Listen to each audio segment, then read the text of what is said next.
capítulo 21. Voy a invitarles a ponerse de pie. Durante el mes de junio, que es el mes del Padre, vamos a tener una serie de mensajes acerca del perfil bíblico de un padre. A partir del domingo que viene, durante 3 domingos, hoy en día la palabra perfil tiene otra connotación. Hablar antes de perfil era hablar de las líneas de una persona mirada de costado. Hoy en día hablar de perfil habla de las características o cualidades que las distinguen, ¿verdad?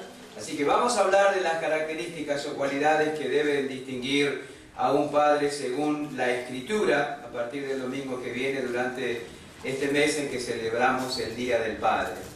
Pero hoy vamos a detenernos en Juan capítulo 21, por ser el primer domingo de mes en que estamos examinando, o hemos ido examinando, los capítulos 18 al 21 del Evangelio de Juan. Y en el capítulo 21, versículo 1 dice: después de esto, Jesús se manifestó otra vez a sus discípulos junto al mar de Tiberias, y se manifestó de esta manera.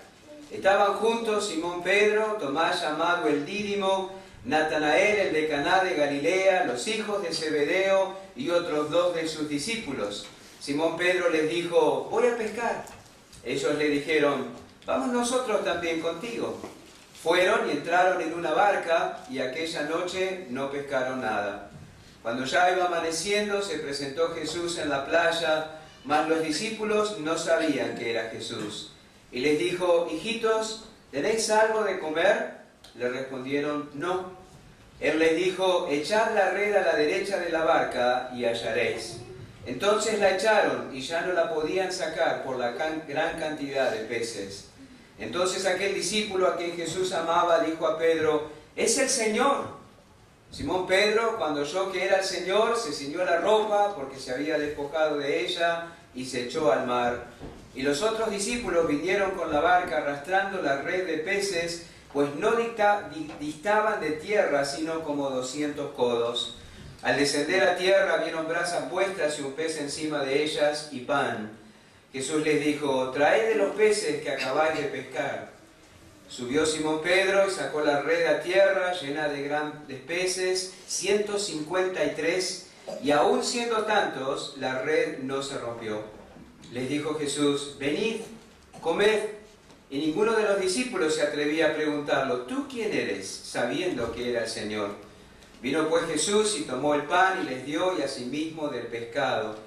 Esta era ya la tercera vez que Jesús se manifestaba a sus discípulos después de haber resucitado de los muertos. Mauro, ¿tú puedes dirigir en oración, por favor? Nuestro Dios, nuestro Padre, te damos muchas gracias que en esta tarde podamos reunirnos a escuchar tu palabra. Gracias porque no depende de nosotros, no depende de nuestros méritos, sino de los de Jesús. Padre, ahora estamos delante de tu palabra. Te pedimos que abras nuestros oídos, nuestro corazón a ella. Padre, te pedimos que bendigas nuestra vida espiritual, escuchando una vez más tu voz. Señor, gracias porque no somos aquellos que no te conocen.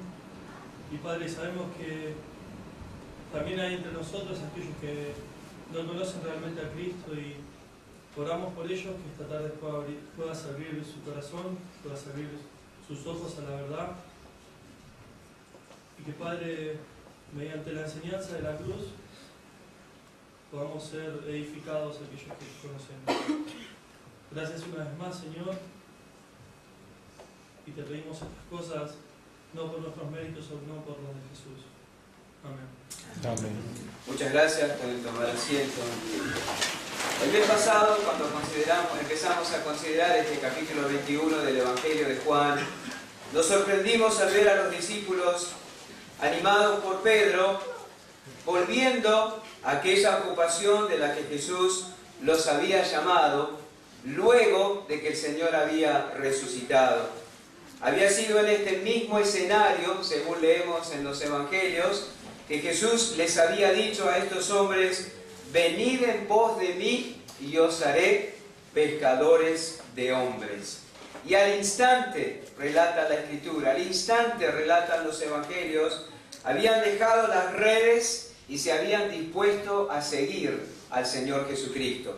Pero ahora, como si nada hubiera pasado, como si Cristo no hubiera vivido delante de ellos, como si Cristo no hubiera enseñado la verdad del reino de los cielos, como si Cristo no hubiera manifestado su poder que indicaba que era realmente el Hijo de Dios, como si Cristo no hubiera dado su vida en ofrenda sobre el Gólgota en aquella cruz, como si Él no hubiera vencido la muerte, como si nada hubiera pasado, ahí están ellos nuevamente envueltos en sus ocupaciones antiguas. Es bien cierto que el Señor les había ordenado ir a Galilea, es bien cierto que el Señor les había ordenado que estuvieran allí y le esperaran allí, pero difícilmente Jesús habría pensado que volvieran a sus ocupaciones antiguas. Por supuesto, aquello no resultó bien. La Biblia dice que fue una noche frustrante porque no pescaron nada en absoluto. Nada en absoluto. Y en medio de esa situación frustrante, la Biblia dice que el Señor Jesús apareció en la costa y ahora sí, bajo la dirección y el mandato de Él, ellos lograron resultados de la pesca. Ellos lograron resultados de la pesca. No había nada moralmente malo en pescar, ¿verdad? Lo erróneo había sido no hacerlo bajo la dirección del Señor. Es interesante cómo nos conducimos muchas veces los creyentes. Es interesante cómo muchas veces nos falta ese discernimiento que hace que podamos pararnos correctamente frente a una situación. Nosotros muchas veces encaramos mal las decisiones que tenemos que tomar. Nos preguntamos o le preguntamos a otro, ¿qué le parece, pastor? ¿O qué te parece a ti? ¿Está bien o está mal que yo haga tal o cual cosa? O aún le preguntamos al Señor muchas veces así, Señor, ¿está bien que yo haga esto? ¿Está mal que yo haga esto? Ese es un enfoque equivocado de las decisiones y de la dirección la definición de la dirección que debemos tomar ante diferentes situaciones. Por supuesto, pues, hablando de lo que no está explícitamente prohibido en la Escritura. Pero la pregunta correcta sería, ¿quiere el Señor que en este momento yo haga tal o cual cosa? ¿Esto que yo quiero hacer es lo que el Señor ha dispuesto para mí en este momento? Esa sería la pregunta correcta. En este momento, ¿está bien? ¿Es lo que el Señor quiere que yo haga? De eso habla Santiago capítulo 4, nos anima siempre a hacer planes, diciendo, si el Señor quiere, haremos esto o aquello, ¿verdad? Mi preocupación debe ser si es lo que el Señor quiere que yo haga en este momento. No tanto si está bien o mal, salvo que esté explícitamente prohibido en la Escritura. Pescar no era moralmente malo, pero no resultó por cuanto no fue bajo la dirección del Señor. Cuando fue bajo la dirección del Señor, entonces resultó bien. Quisiera que nos detengamos en esta tarde en dos momentos relacionados con los discípulos y tratemos de aprovechar las lecciones que hay en eso para nosotros. En primer lugar, veamos a los discípulos trabajando toda la noche sin resultado. Trabajando toda la noche sin resultado. También podríamos decir o definir ese primer punto como el fracaso de los expertos. El fracaso de los expertos. Qué escena maravillosa la que tenemos aquí en el versículo 4. Cuando ya iba amaneciendo, se presentó Jesús en la playa, mas los discípulos no sabían que era Jesús.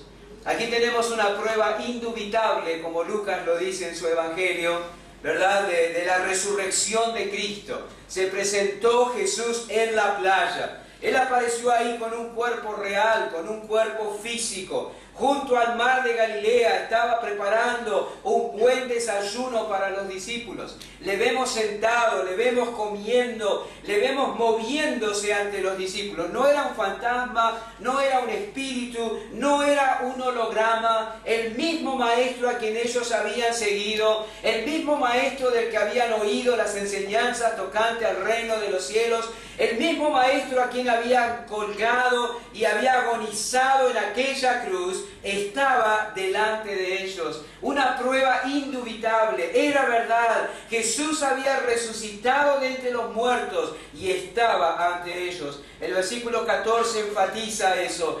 Esta era ya la tercera vez que se manifestaba Jesús a sus discípulos después de haber resucitado de los muertos. Y ahí en la playa, viendo a los discípulos en medio del mar, luego de toda la noche intentando pescar algo, les pregunta: hijitos, ¿tenéis algo de comer?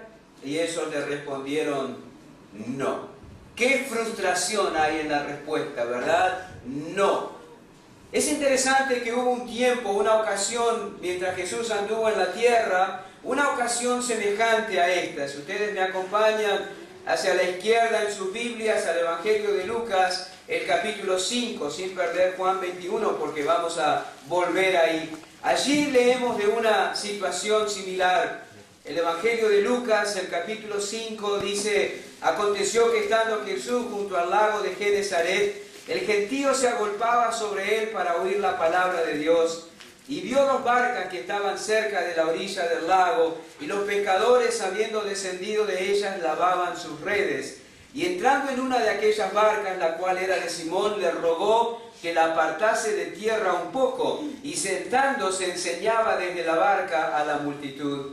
Cuando terminó de hablar, dijo a Simón: boga mar adentro y echad vuestras redes para pescar. Respondiendo Simón le dijo: Maestro, toda la noche hemos estado trabajando y nada hemos pescado, mas en tu palabra echaré la red.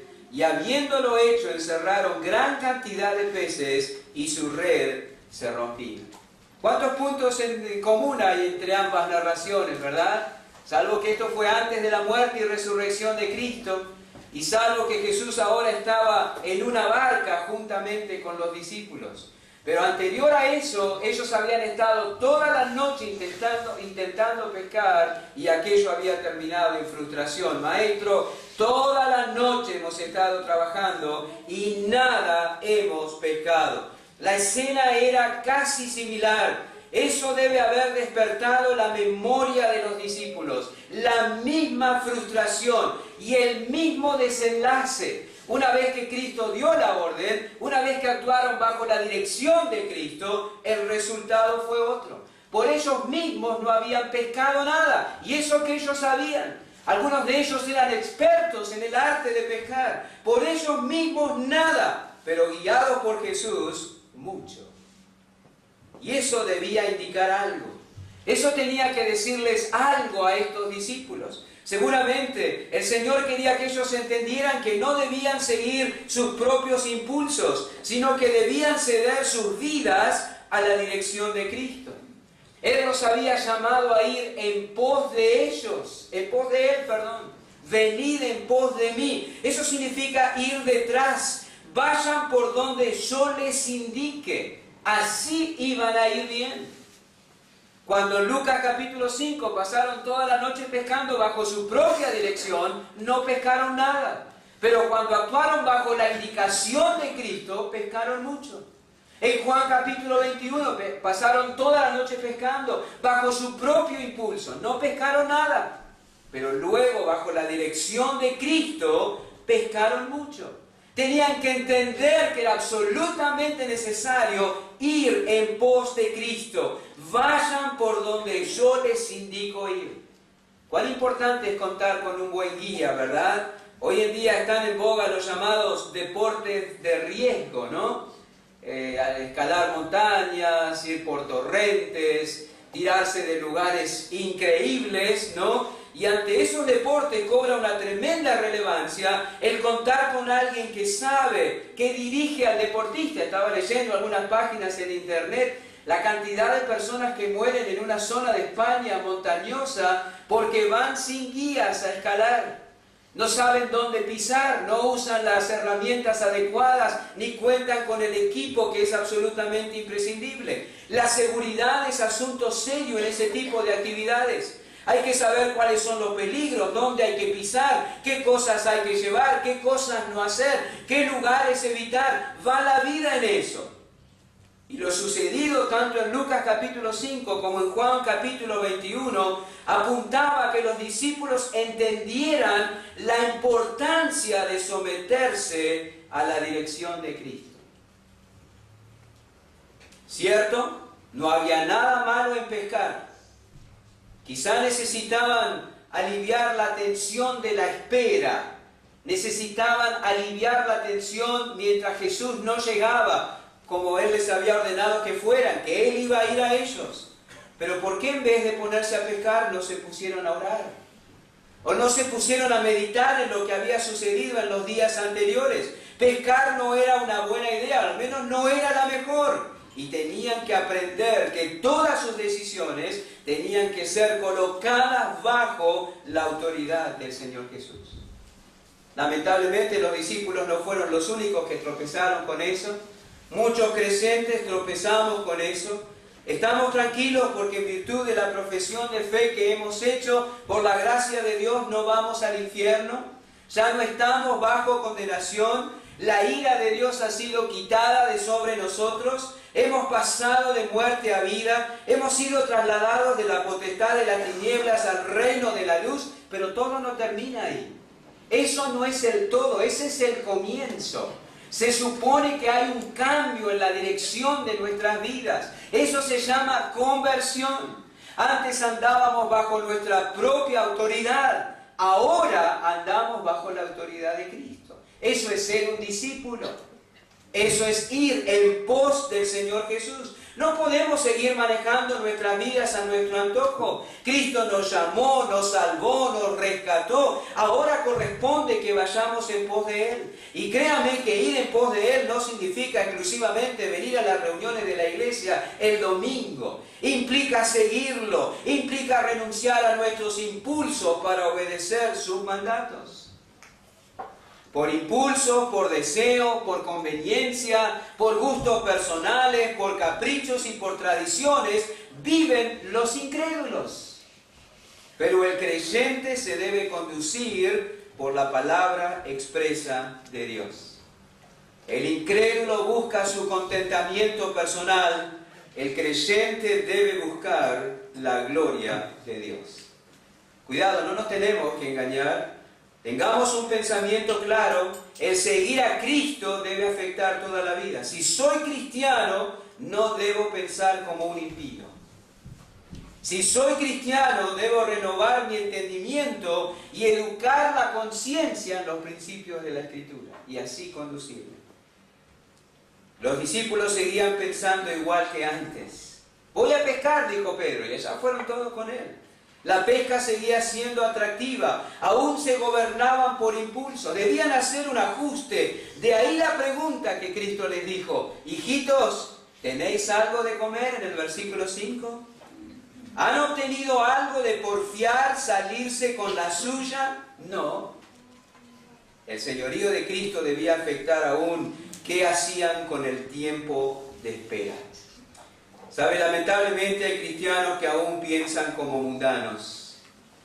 Y hay cristianos, según la Biblia, que aún piensan incluso como católicos romanos.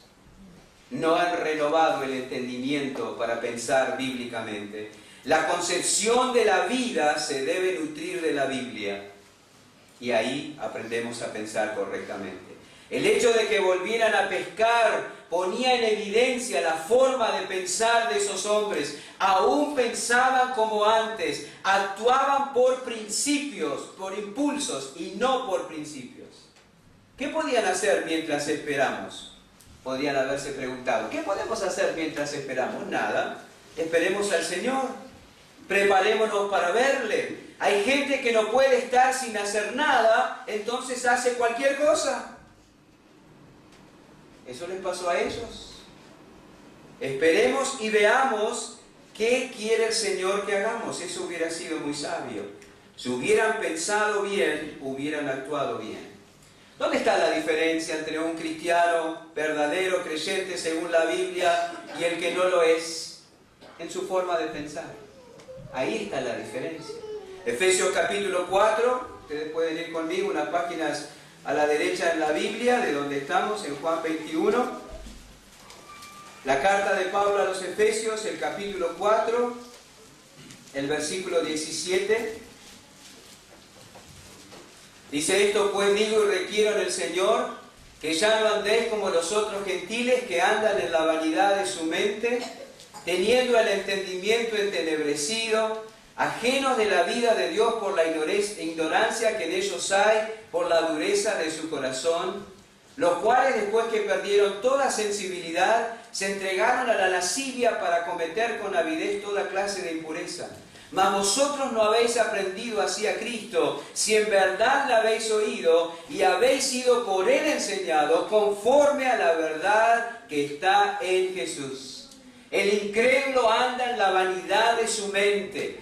Eso resulta de que tiene el entendimiento entenebrecido, está ajeno de la vida de Dios, hay ignorancia en cuanto a las cosas eternas, tiene un corazón duro en contra de la verdad, han perdido toda sensibilidad, se entregan a la lascivia para cometer con avidez toda clase de impureza. Mas vosotros, dice el versículo 20, marcando un contraste absoluto, no habéis aprendido así a Cristo. Así que esa no es la forma que debemos conducirnos. Y fíjense la repetición de la palabra verdad. Si en verdad le habéis oído y habéis sido por Él enseñados conforme a la verdad que está en Jesús. El creyente piensa, regula su entendimiento conforme a la verdad que está en Jesús. Y eso se refleja en el actuar. Y eso nos introduce en una dura batalla. Las tendencias mundanas, carnales, diabólicas, pugnan por controlar el pensar del creyente. Es una batalla dura y recia, pero hay que batallar contra el pensamiento erróneo, contra el pensamiento egoísta, contra el pensamiento pecaminoso. Eso debían aprender los discípulos, debían resistir esa tendencia. La frustración. Al preguntarle a Jesús: hijitos, ¿tenéis algo de comer? ¿Tenéis algo de comer? Le respondieron no. Esa frustración debía llevarlos al aprendizaje y a la confesión y a la sumisión. Cabe la pregunta, ¿verdad? ¿Sigues tú intentando hacer las cosas a tu forma mientras profesas conocer y seguir a Cristo? ¿Sigues tú manejando tu vida de acuerdo a tus impulsos y deseos y caprichos aun cuando profesas ser cristiano? ¿Qué nutre tu pensamiento? ¿Qué determina la forma en que te diviertes, tu conversación, tus intereses, tu motivación, la forma en que educas a tus hijos, la forma de ganar y gastar tu dinero, los criterios que tienes para elegir tus amigos, cómo reaccionas a las injusticias y a las ofensas, cómo tratas a los hermanos? ¿Qué determina esas cosas en tu vida? Si son tus impulsos y tus deseos y tu pensamiento natural, no estás yendo en pos de Cristo y vas a llevar una vida frustrante y sin frutos. Y seguro que eso no es lo que quieres. ¿Por qué no te detienes y reflexionas? Eso era lo que Cristo quería. Trabajando duro, sin ningún resultado. El fracaso de los expertos. Guiándose por impulso, no bajo la dirección de Cristo. ¿Han obtenido algo de eso? La respuesta fue no. ¿Algo duradero? ¿Algo trascendente? No fue la respuesta. Tenemos que reflexionar. En Romanos capítulo 6, los versículos 15 al 21, un texto que habla de la santificación práctica. Es tan importante recordar lo que dice aquí. Romanos capítulo 6, versículo 15. ¿Qué pues?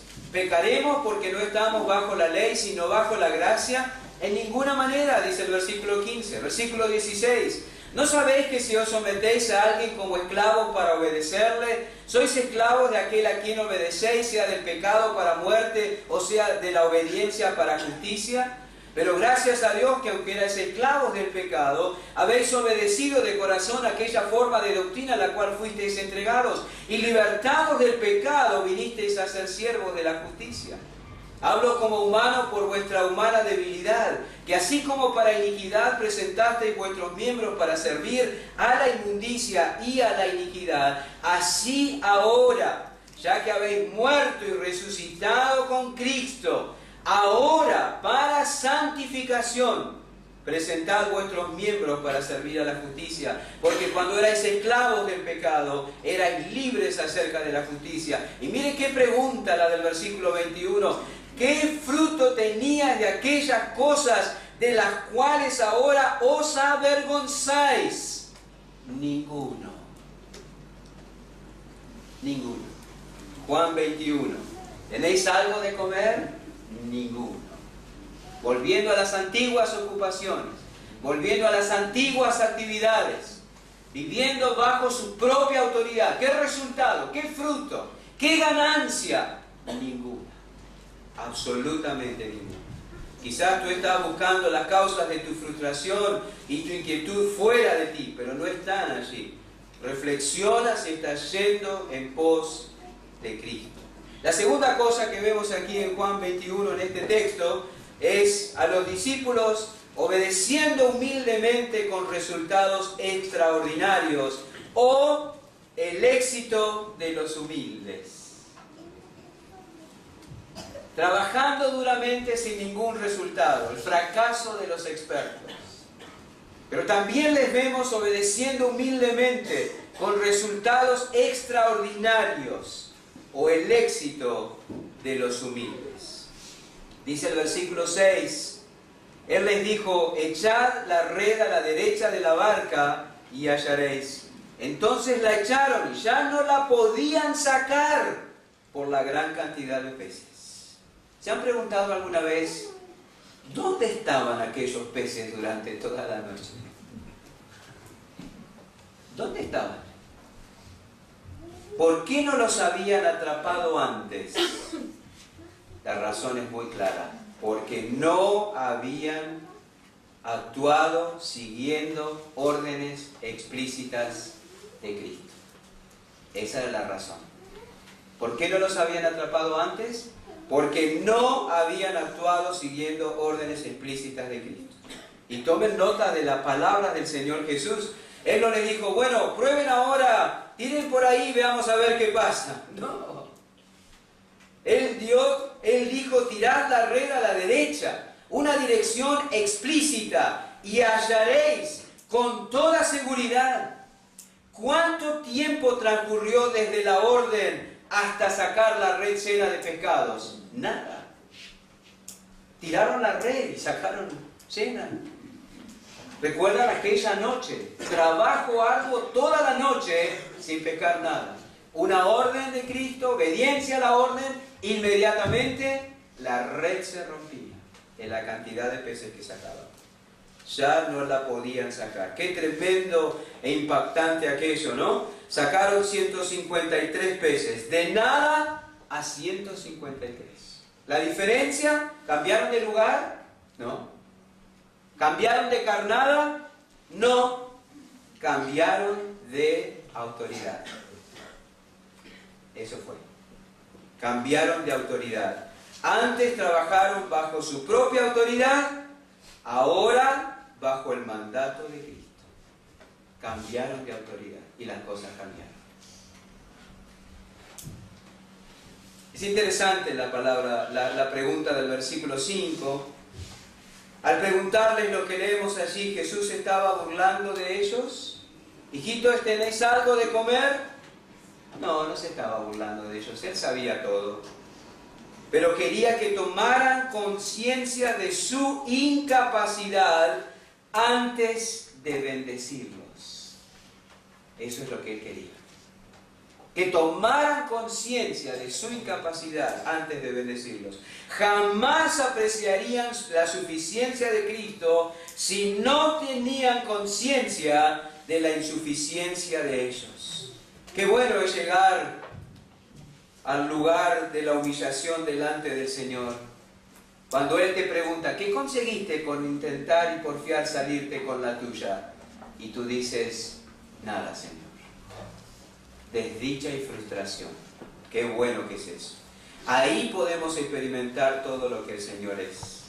Ellos necesitaron ser llevados hasta ese punto para verlo, para conocerlo y para experimentarlo. Ahora, mirándolo así, ¿No resulta una torpeza resistirnos y desesperarnos cuando somos llevados a situaciones de extrema exigencia? Resulta una torpeza. Resulta una torpeza ponernos mal cuando se frustran nuestros planes, porque ahí se abre la puerta para que nosotros podamos conocer y experimentar la suficiencia del Señor. Quedarnos sin recursos para continuar nos permite conocer la suficiencia del Señor.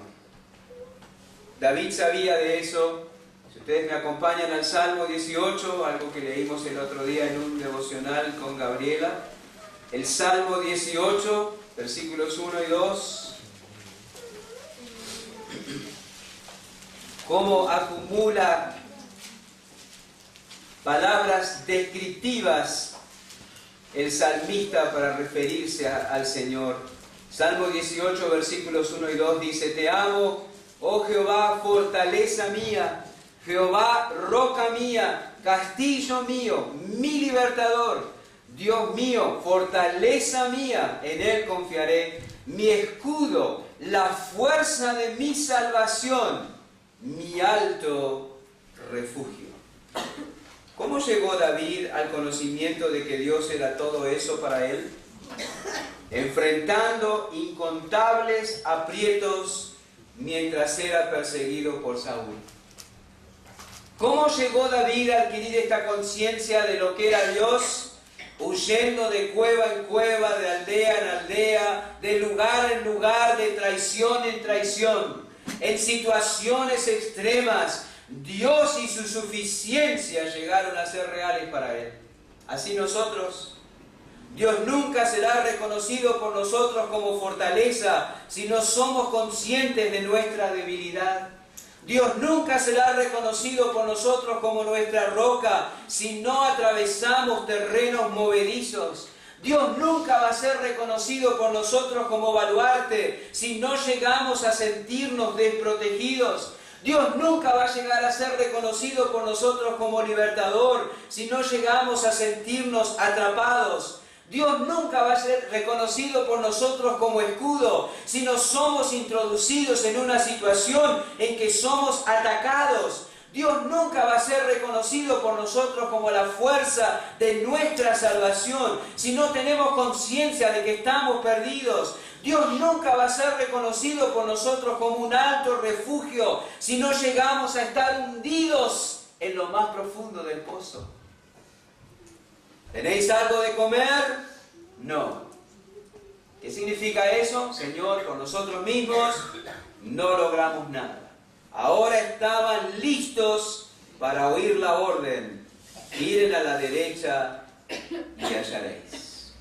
Tenían que convencerse de que era mejor permanecer bajo la dirección de Cristo que trabajar siguiendo sus propias iniciativas. Tenemos que reconocer nuestra necesidad antes de que Él pueda bendecirnos. Qué difícil es para nosotros aprender estas lecciones, ¿verdad? Nosotros siempre tenemos un recurso más, una idea más, un plan más para probar. Y qué ternura la de Cristo. No los esperó sobrándolos, así que no pescaron nada, ¿eh? ¿Cómo pretendían esperar otra cosa? ¿No se dieron cuenta? No les habló así. Con ternura, con paciencia, con maestría, los llevó a la comprensión que necesitaban alcanzar. Que solo habría éxito trabajando bajo su autoridad. Y qué importante que era que ellos reconocieran esto en este momento. A ellos les iba a confiar Él la continuidad de su obra.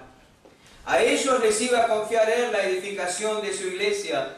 A ellos les iba a confiar Él la proclamación del Evangelio por todo el mundo. Y necesitaban aprender esta lección ahora. Será obedeciendo mis mandatos, será bajo mi dirección que van a llevar a cabo esa tarea exitosamente. Ahora era el momento de abandonar la confianza en ellos mismos. De lo contrario iban a fracasar.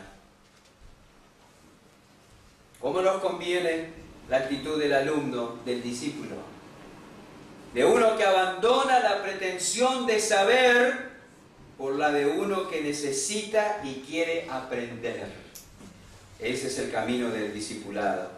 Y esta situación de ellos en el mar y su desenlace ilustra nuestra situación actual en el mundo.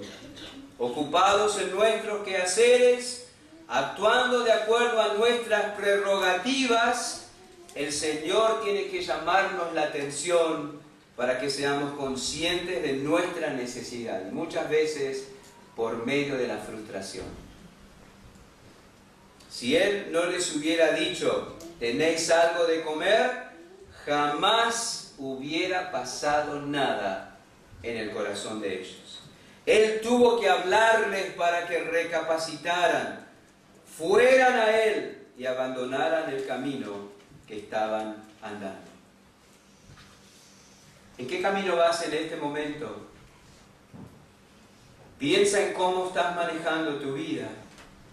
Tú piensa en a qué cosas le estás dando prioridad. Piensa en a qué cosas le das la suprema atención y le dedicas el mayor esfuerzo. ¿Vale la pena que sigas insistiendo con esas cosas? ¿No es más lo que pierdes que lo que ganas? Esa era la situación de los israelitas en el tiempo del profeta Ageo. Hacia la izquierda en sus Biblias, el último libro del Antiguo Testamento es Malaquías, el anterior es Zacarías y el anterior es Ageo. Capítulo 1. Ageo, capítulo 1, versículo 5. Pues así ha dicho Jehová de los ejércitos: meditad bien sobre vuestros caminos. Sembráis mucho y recogéis poco. Coméis y no os saciáis. Bebéis y no quedáis satisfechos. Os vestís y no os calentáis. Y el que trabaja jornal recibe su jornal en saco roto. Así ha dicho Jehová de los ejércitos: meditad sobre vuestros caminos. Subid al monte y traed madera y reedificad la casa, y pondré en ella mi voluntad y seré glorificado, ha dicho Jehová. Buscáis mucho y halláis poco, encerráis en casa, yo lo disiparé en un soplo. ¿Por qué?, dice Jehová de los ejércitos: por cuanto mi casa está desierta y cada uno de vosotros corre a su propia casa. Por eso se detuvo de los cielos sobre vosotros la lluvia, y la tierra detuvo sus frutos, y llamé a la sequía sobre esta tierra y sobre los montes, sobre el trigo, sobre el vino, sobre el aceite, sobre todo lo que la tierra produce, sobre los hombres y sobre las bestias, y sobre todo trabajo de manos. Y oyó Zorobabel, hijo de Salatiel, Josué, hijo de Josadac, sumo sacerdote, y todo el resto del pueblo, la voz de Jehová su Dios, y las palabras del profeta Ageo, como le había enviado Jehová su Dios, y temió el pueblo delante de Jehová. ¿Vale la pena ocuparte en lo que te estás ocupando prioritariamente? ¿No es más lo que pierdes que lo que ganas? ¿Qué de tu alma? ¿Qué de tu utilidad? ¿Qué de la inversión para la eternidad? ¿Qué de tu matrimonio? ¿Qué de tus hijos? ¿Qué de tu servicio? ¿Qué de las oportunidades? ¿Qué estás alcanzando? ¿Qué estás logrando al llevar estas cosas según tu criterio? Reflexiona. ¿Qué hay por debajo de todo lo que haces? ¿Egoísmo, rebelión o deseo de agradar a Dios y sumisión a su voluntad? Quizá no todo lo que te ocupas es malo, pero puede ser que no sean las cosas que están en la mente de Dios para ti hoy. Ellos tenían que entender eso. Lo tienen que hacer, lo que yo les digo, bajo mi autoridad, para que haya éxito. A partir de la frustración, estaban listos para la bendición. Y qué maravillosa evidencia de la deidad de Cristo, ¿verdad? Dice la Biblia que echaron la red, en el versículo 6, volviendo a Juan 21, y ya no la podían sacar por la gran cantidad de peces. Versículo 11, subió Simón Pedro, sacó la red a tierra, llena de grandes peces, 153, y aún siendo tantos, la red no se rompió. Maravillosa la evidencia de la deidad de Cristo. Los peces obedecieron la orden de Cristo y fueron a la red. La red no fue a los peces fueron a la red. por mandato de Cristo. ¿Qué elección? Que habían sido llamados a ser ellos pescadores de hombres. No ganarían almas por la elocuencia, no pescarían hombres por la capacidad de exégesis, no atraerían personas a Cristo por la presentación homiléticamente perfecta de sus sermones. Las almas se salvarían por el poder soberano de Dios aplicado al alma al oír el Evangelio. Tenían que entender que el secreto del éxito no era la habilidad del hombre, sino la manifestación del poder de Dios. Si ellos se apoyaban en la habilidad propia, no iban a pescar ningún hombre, como no pescaron ningún pez.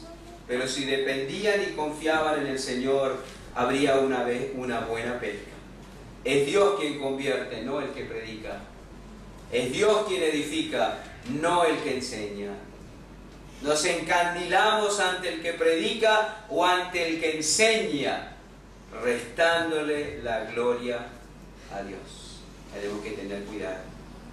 Esta frustración de no haber pescado nada, aunque trabajaron toda la noche, fue muy buena para aquellos hombres. Necesitaban aprender a desconfiar de sí mismos y confiar plenamente en Cristo. Así nosotros. El fracaso de los expertos, el éxito de los humildes. Algunas aplicaciones prácticas de lo que vimos. La primera, no continuemos pensando como incrédulos, hermanos. Si eres un creyente en Cristo, no continúes pensando como un incrédulo. Pensemos como cristianos. Lo más importante no es lo pasajero, lo material, lo terrenal. Lo más importante es lo espiritual, lo eterno, lo invisible. Es más importante que estés aquí el domingo que mañana en tu trabajo. Es más importante que leas tu Biblia y que te empapes de ella que conocer las últimas noticias. Es más importante criar a tus hijos en disciplina y amonestación del Señor que enviarlos a un buen colegio. Es más bienaventurado dar que recibir. Es mejor ser rechazado por el mundo que ser aplaudido por Él. Es mejor buscar la aprobación de Dios que la aprobación de otros. Es mejor pasar por alto la ofensa que prenderte en cualquier conflicto. Es más importante agradar a Dios que agradarte a ti mismo. No continuemos pensando como incrédulos. Renovemos nuestro entendimiento. Segundo, no desesperemos ante situaciones de extrema exigencia. ¿Cuál es nuestra respuesta ante tales situaciones? ¿Qué hago ahora? ¿Y ahora qué hago? Lo correcto sería, Señor, yo vivo bajo tus órdenes. Tú me compraste. Ahora mi vida responde a tus propósitos. ¿Qué debo hacer en esta situación? Nada. Esperar, actuar. ¿Qué quieres que aprendas de mí, Señor? ¿Qué quieres que aprenda de ti, Señor? Esa es la disposición que nos conviene. No habría ni frustraciones ni fracasos en nuestras vidas. Nuestras mayores frustraciones tienen su origen en no reconocer bajo qué autoridad estamos. ¿Bajo qué autoridad estamos? Y por último, no dudemos de la capacidad más que suficiente de Cristo para auxiliarnos. Qué desconcertante resulta ver a creyentes responder ante crisis como si no conocieran a nadie capaz de ayudarlos. Qué desconcertante que es. Es lógico que un incrédulo se desespere. Es lógico que un incrédulo se deprima.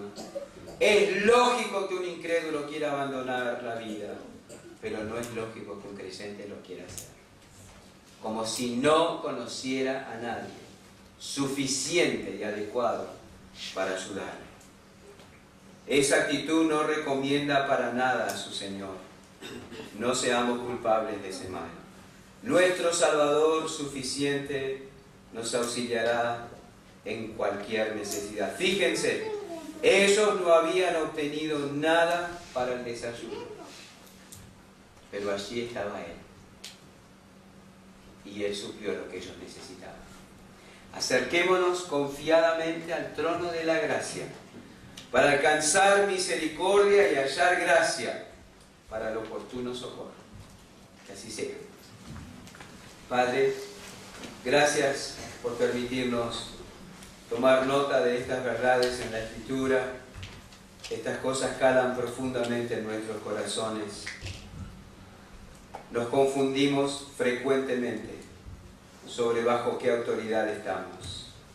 Y nos permitimos, profesando ser cristianos, manejar nuestras vidas de acuerdo a nuestros propios criterios. Señor, perdónanos por eso y ayúdanos a andar en humildad delante de ti. Reconocer que nuestras vidas ahora te pertenecen a ti y deben responder a tus propósitos y no a nuestros caprichos. Ayúdanos a tomar nota de la lección que los discípulos tuvieron que aprender. Desconfiar de sí mismos, renunciar a su autoridad para confiar plenamente en Cristo y actuar bajo sus mandatos. Ayúdanos en eso, Padre. En el nombre de Jesús. Amén.